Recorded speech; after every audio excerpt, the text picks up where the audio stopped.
Our first expansion from 2001 to 2007. We had the 4 original locations. Believe it or not, we added 21 clergy and candidates over that period of time. And I went through back all of our clergy files to find this out. We expanded to 12 states. And we ordained our first woman. I'm sorry, Reverend Kathleen, if you were told otherwise, it was not you. It was Reverend Maureen Sullivan, who was in Anniston, Alabama. Her diaconate was in December of 2004, and her presbyterate was in July 2nd of 2005. In Anniston, Alabama, that's kind of important to note. Huge Bible Belt region. I bring it up because that was the first time we ever dealt with death threats. Yes, death threats. Because we had decided we were going to make an announcement. A first woman priest. Oh, this is a big deal. We've got to do something about that. Big mistake. While it was great on that to say it, we should have said it after the fact. We ended up having to have undercover police officers at that church because of it. It was not pretty. I mean, I was only a few people knew about it. Myself, Archbishop Harms, and Vince were the only 3 who knew about it, besides Maureen. Because he didn't want to alarm anybody.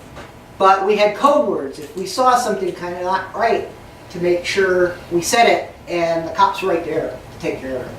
This was before today. We're talking about, you know how now it's kind of not so cuckoo? This was 2005, and we had to deal with that.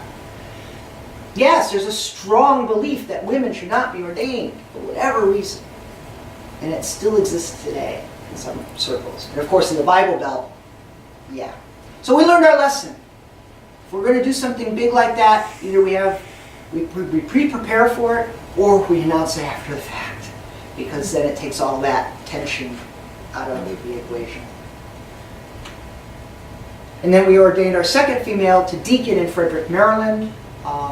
That was Kathy Grolinger, who was helping out at the Christ the King Parish at some of the assisted living centers that they had out there. Now our first departmental expansion from 2001 to 2007. We had the 5 original departments we talked about earlier. We added 9 more on top of that. We added the chancellor. We had a training department, which was the old, very, very infantile version of the St. John the 23rd training or institute. We went to web media and media relations, ecumenical and interfaith relations, parish nursing, and liturgy. Web media was important because if this date's significant. Without that, I'm not here. Now a lot of us aren't here actually. Because when the web footprint began, people started searching. And a lot of us who thought we were never going to get a vocation in our life, whoa, what's this? Something different. I'm married, I can be a priest again? What's this? So the web presence is what helped fuel this expansion. And it's an important, of course, back then, who would know, or who would have known how this became to be. Without this, you're nothing nowadays. It's like a business. You don't have a web presence. You might as well just not exist. And social media and all that good stuff. And then Larry went to the next step and added worldwide and affiliated jurisdictions. He decided that, you know what, things are going well. I think we can branch out. Had some people from Kosovo, Pakistan, a couple from Africa and India that were on the plate, so to speak. Not quite fully affiliated. We did in Pakistan, but we never pulled the trigger, or I did, should say, Larry didn't pull the trigger on a number of people, but he decided we were going to go bigger. And South America as well. We're going to jump to the first major contraction. This happens in independent Catholicism, by the way. There were false accusations, and I say false now because there were accusations made against Archbishop Harms that ended up being researched and that were false in September of 2007.